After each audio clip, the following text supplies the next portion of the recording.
A Mondays of sorrow, a Mondays of agony and pain, because what I went through, it was the grace of God, àánú, mercy of God, àti gbogbo àwọn òṣàlẹ̀ Yorùbá. It has saved me for that terrible experience. And what happened to me, I doubt it can happen in Borno State, in Katsina, in all the northern part of this state, because I believe the Yoruba, what our leaders have said, no Yoruba can go to part of the north and kidnap their emir or any leaders of the northern part. So as a result of this, I think urgent needs to be taken in order for us to stop this ungodly attitude of Fulani X-Men, because I was signaled by Fulani X-Men. Hello my wonderful people, you're welcome back to my channel. Guys, Nigerians, we need help. This country called Nigeria need help. They need to be delivered from Fulani and Fulani Wahala. You know this recent Afenifere National Youth President that was kidnapped, Eniola Ajejuni, revealed that kidnappers have set up at least, as the guys read my lips, he said at least 55 camps across the southwest strategically positioned for their operations.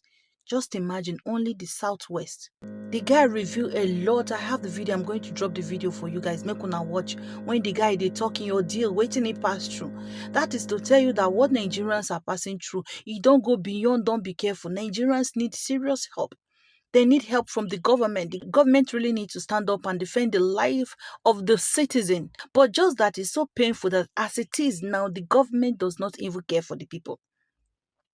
Obviously, the government don't care for the people. They only cares for the Fulanis. That is the truth.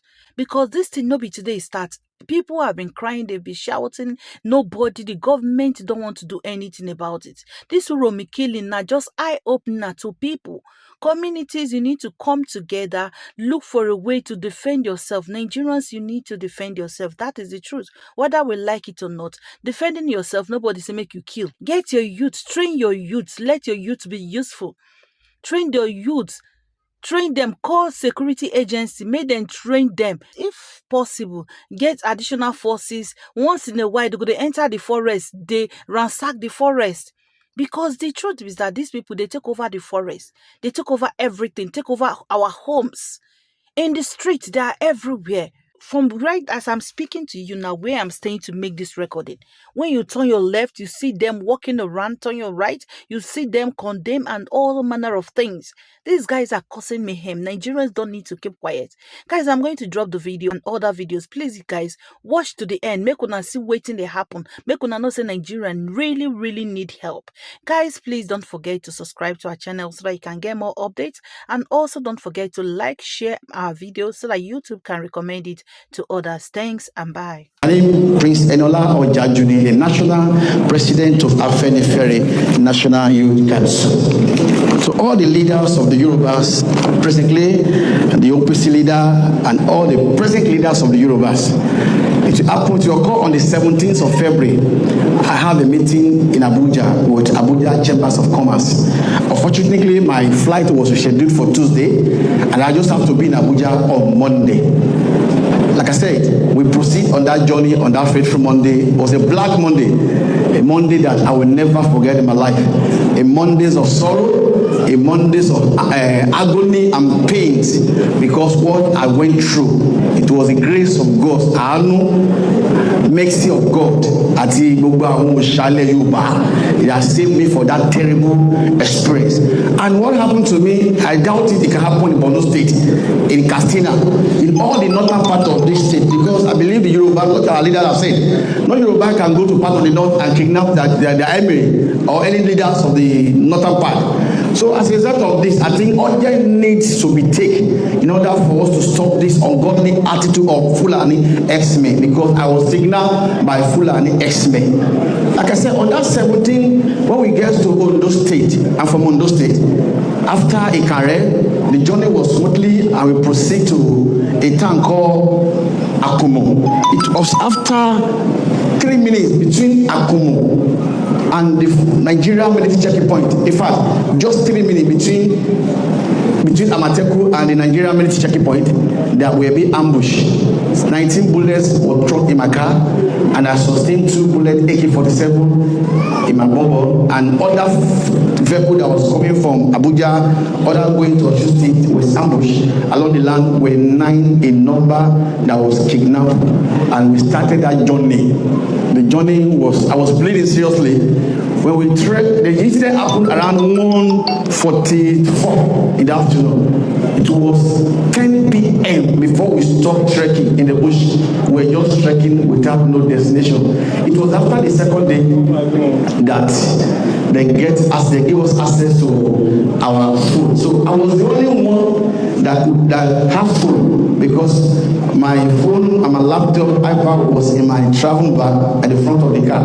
So they never knew they went through my profile. So they just told me, "You, we know you. You are the leaders of Afenifere. You see your ID card. You go and stay there. You are a special person." All of you, they just decided to put us separately. And after they asked me to call my family, the first person I called, it was my wife.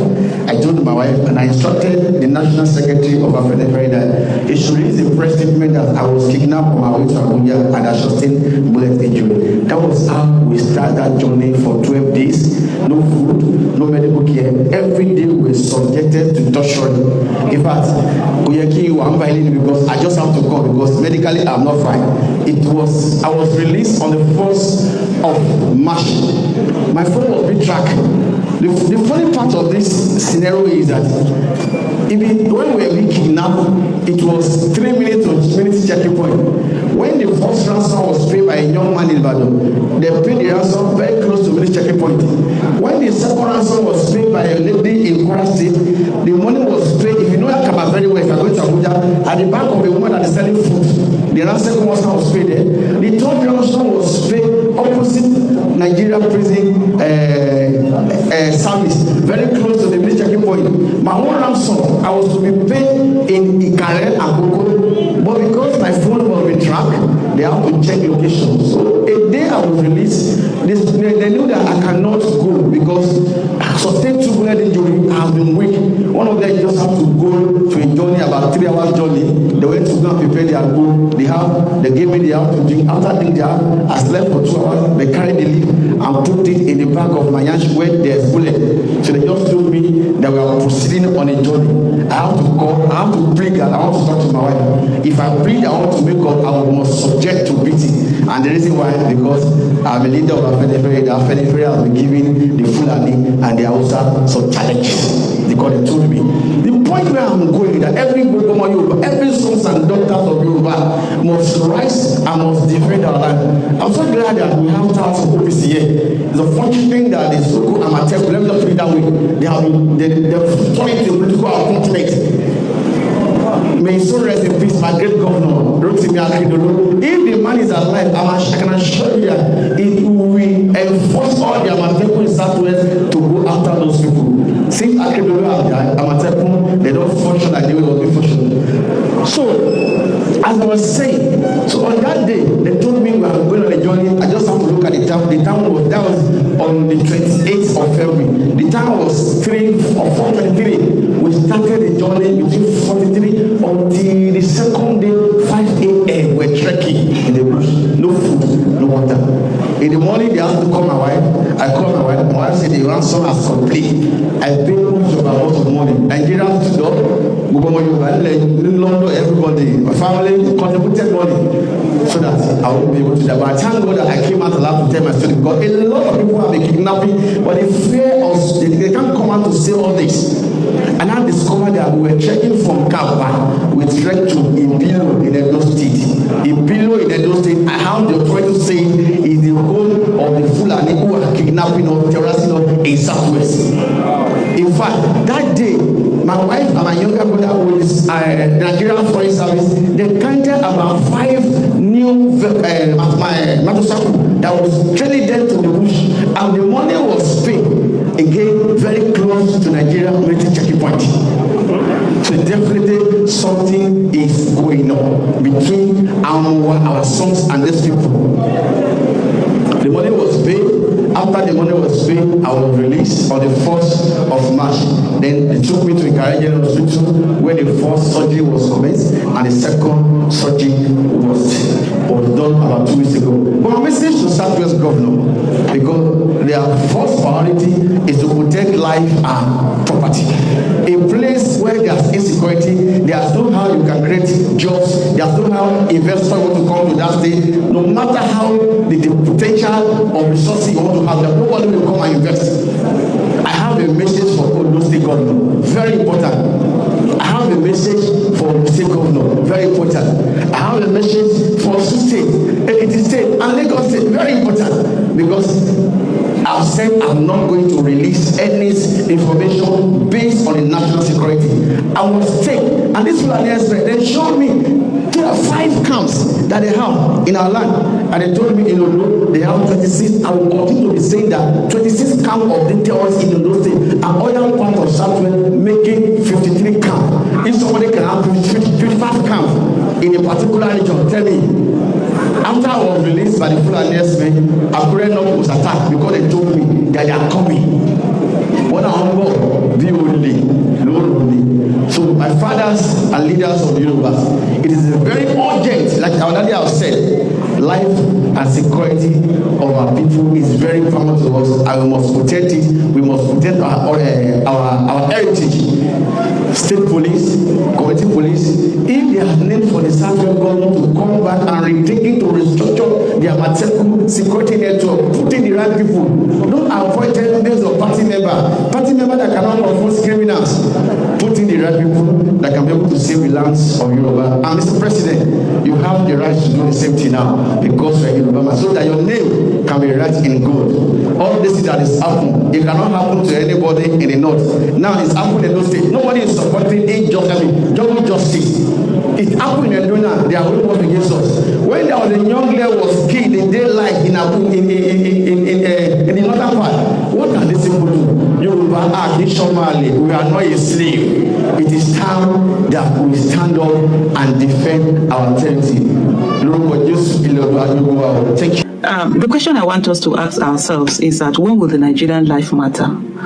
When will you as a Nigerian have a nation that protects you, have a government that protects you, have elected officials that are basically interested in protecting you, your life, that of your loved ones, and your properties? When are we going to get a place in Nigeria where killings are not politicized or justified?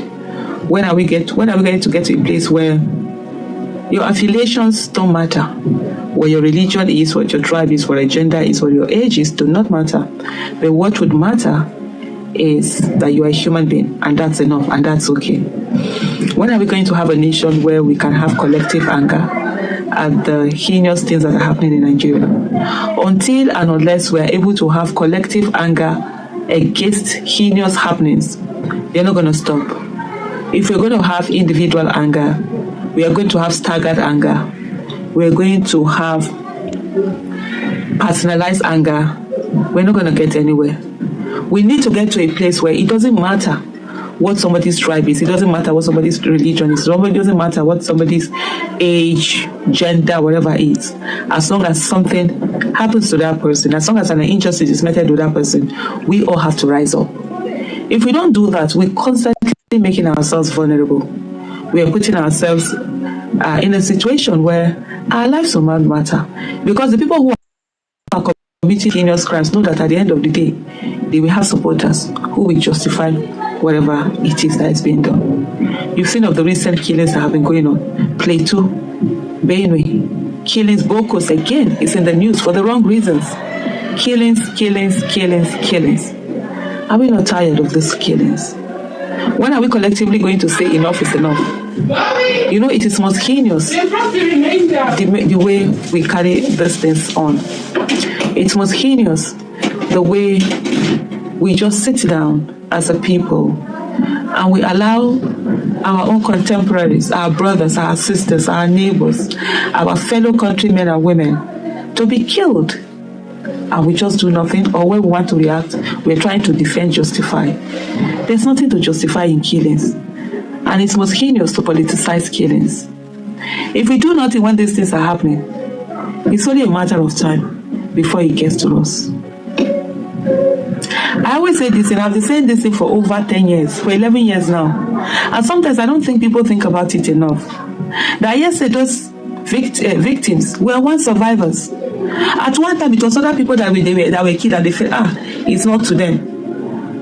Yesterday's victims were once survivors. Today's victims were yesterday's survivors. The ones that have just been killed. Yesterday, they were not the ones that were killed. They were watching others that had been killed, and they were like, I've survived too. It's not me. Nigeria did not happen to me. Some even do happy survivor. And tomorrow's victims will be today's survivors. Who are today's survivors? You and I are today's survivors. We're the ones that are going to be killed when it's time. Because those who have been killed before will not be killed again. The next to be killed are those of us who are alive. Then you now ask, who is next? Who is the victim card going to fall on? Are we just going to sit down like this and idly be watching while the victim card is falling on us one after the other? And remember, being a victim in Nigeria is no longer a matter of if you will be a victim. It's a matter of when will you be a victim. Because the victim card is going around. We are all victims waiting to happen. And like I was saying earlier, I didn't finish that quote. Let me finish for you now. Those who have been killed will not be killed again. The next to be killed are those of us who are alive. So when they're coming again, and the criminals are increasing, the perpetrators, the terrorists, the heinous people, the people who are killing, they are increasing. And they will be picking from us who are alive. And then people don't speak. The moment you're killed, you're done. For those who think that, the people who are killed are not praying enough, or they think because they have special prayers that it's not going to happen to them, I have news for you. The people that were also killed, who later became victims, they also prayed. They had prayers. But prayers alone without working will not solve anything. And so therefore, every one of us, we must stand up. We have a government, an illegitimate government at that, who has sat down, rigged their way into office, yet they are not protecting lives and properties. Before you used to even have government, they will say, we condemn, we will fish them out. Now nothing. Absolute silence, because the life of the Nigerian person do not matter. If the life of the Nigerian person do not matter, your life also doesn't matter, and that's a problem. Any government that cannot protect the lives and properties of its citizens is not fit to be called the government. We all must know that governance is not about siding. Governance is not about oppressing people. Governance is not about going after people. Governance is about protecting the lives and properties of your people. Governance is about improving the welfare of the people. Governance is about positively impacting your people. Governance is about taking your people's lives from where they are and carrying it to a place that they never thought they can be at. Governance is about caring. Who is it today that is caring for the Nigerian people? My brother and sister, the people that are being killed today, they're just like you and I. They have blood like you and I. They have dreams and aspirations like you and I. They have loved ones like you and I. And they were killed and nothing happened. You and I would also be killed and nothing would happen. We need to speak up. We need to stand up. This is not the time to be selectively outraged. This is the time for us to be collectively outraged, because we need our voices to be heard. Let them hear it and hear it and hear it, that enough is enough. The killings in the land is enough. The bloodshedding in the land is enough. We are tired of burying our children. We are tired of burying our husbands. We are tired of burying our wives. We are tired of burying our family members, our friends, our loved ones, our contemporaries, our fellow citizens. We are tired of burying them. The government is supposed to do something. The illegitimate government of Bola Ahmed Tinubu that rigged its way into office is not bothered about the lives of the people. That cannot continue. That must stop. Enough is enough, Nigerian citizens. We must be collectively angry. Every life must matter to us. That the life of one Nigerian must be like that of every Nigerian. When one of us is touched, we must come out and scream at the top of our voices. We must come out and speak so that we are heard. We must come out and write. We must come out and talk about it. Because if we do not, they will say we like the killings. And we do not want the killings. But Benue is bleeding. Plateau is bleeding. Enugu is bleeding. Edo is bleeding. Nigeria is bleeding. Where are the governors? Where is the illegitimate president that rigged his way into office? Did he rig his way to allow the criminals, the terrorists, to keep killing Nigerians? Fellow citizens, our country must matter to us. Our lives must matter to us. And this is the time to say, enough is enough.